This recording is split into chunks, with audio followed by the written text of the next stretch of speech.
In the late 1980s, 37-year-old Andres Serrano set out to push artistic boundaries. I decided there was something new I wanted to investigate, this idea of making photographs that were, in a way, for me, going against the grain of photography. The works, they're photographs, but they're very flat planes. They look like abstractions. And so this is blood, monochrome of blood, and then monochrome of milk, piss. So these are the bodies. And then I decided to do something different. I decided to immerse an object into these fluids. And so the object that I immersed was a crucifix. And this is the first immersion, Piss Christ. For that photograph and other work, the relatively unknown Serrano received a $15,000 reward that was partially funded by the National Endowment for the Arts, which captured national attention.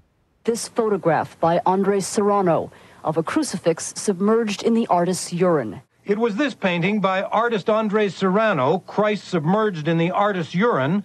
An artist that is urinating in a bottle and sticking a crucifix in it and calling it art. I never had anything like this explode over my work. Before long, the issue of whether his work should have received any federal funding from the N.E.A. was debated in Congress. Here's a picture. Title, Piss Christ. Alphonse D'Amato had a picture of the catalog with Piss Christ in it, and he ripped it up. What a disgrace. Senator Jesse Helms got up on the Senate floor and denounced me. I don't even acknowledge that it's art. I don't even acknowledge that the fellow who did it was an artist. I think he was a jerk. The whole art world went crazy, and the culture wars started. The national debate over what is art, what is smut, and who should decide.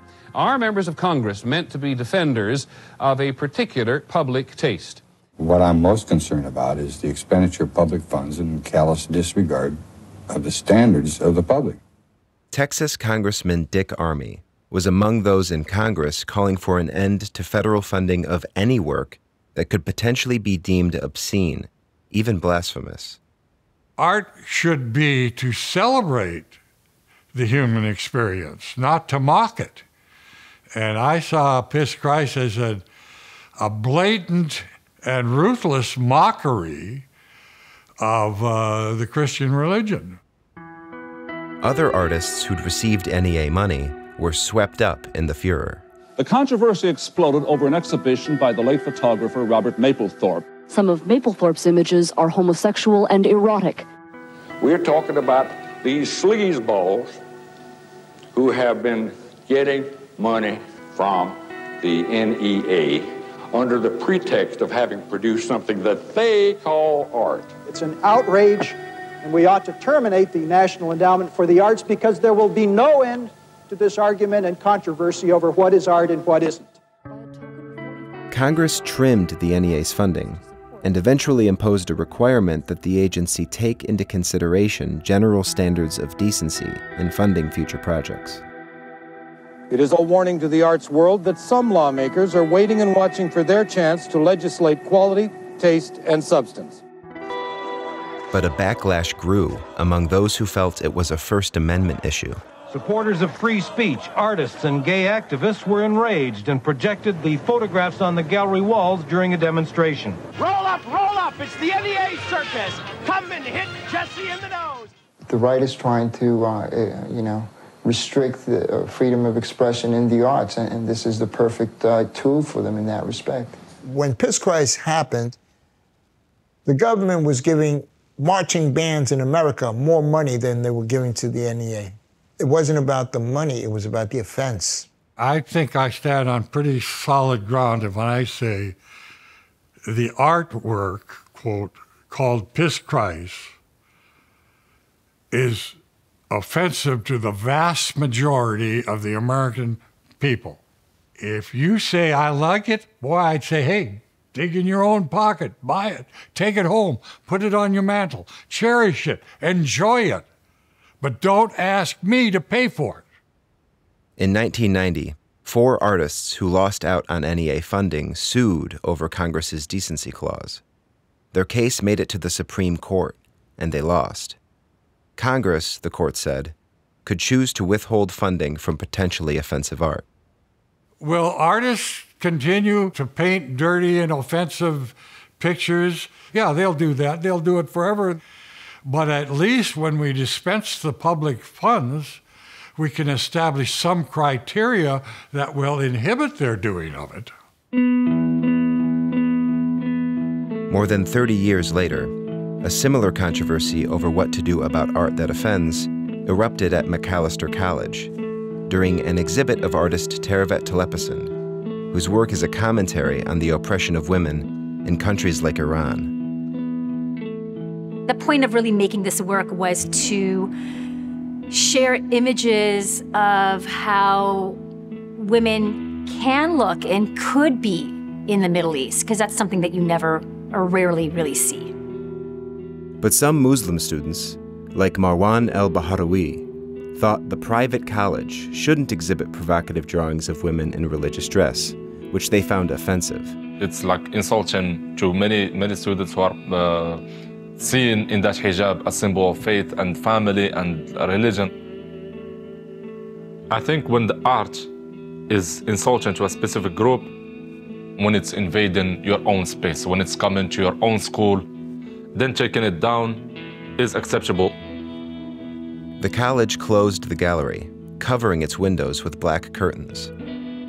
Literally veiling the exhibition and the neon woman life freedom, which I thought was absolutely absurd. Because the protests and the revolution in Iran is against the veiling of women. After a few days, the college came up with a compromise: frosted glass windows to prevent so-called non-consensual viewing, and content warnings on the door. It sucks. It really does suck to know that you've offended somebody without even trying to. I really want to be considerate about people's feelings and people's beliefs, but if I think the work needs to be drawn or rendered or painted in a certain way, I'm going to go with that. I always go with my gut. For Andres Serrano, that attitude has paid off. As an artist, this controversy emboldened me because I feel like, wow, I did that, and if I could, I feel like if I could take the heat, I'm staying in the kitchen, and I've stayed there ever since. Piss Christ, still his most famous work, hangs mainly in private collections. Over the years, prints of it were vandalized in France and in Australia after a Catholic archbishop called for it to be banned. Yet Serrano has continued to explore religious themes in his work. So this is my apartment. My aesthetic is a Christian aesthetic, and so I'm surrounded by the symbols of the church. And as a collector, I love living with these things. This piece is amazing. It's a little bigger than life size, and it's 16th century. Serrano has always maintained that his Catholic upbringing influenced his notorious photograph. It was a comment on the brutality of crucifixion. I don't think my work is blasphemous. Of course, if I did, I wouldn't do it. Because I'm a good Christian, even though I don't talk about it. These days, if Serrano is feeling vindicated after years of controversy, it's for good reason. In June, Pope Francis gathered a group of artists and writers in the Sistine Chapel for a dialogue on how contemporary art can promote social change. Benvenuti, qui tutto è arte, lì voi tutti. I was surprised, but I was also thinking, my God, my dream, they've invited me. I think the Vatican understands that I am an artist, a Christian artist, who has always maintained that my work is not blasphemous. I said, Your Holiness, my name is Andres Serrano, and that's when he took my hand He smiled, and then he gave me a thumbs up.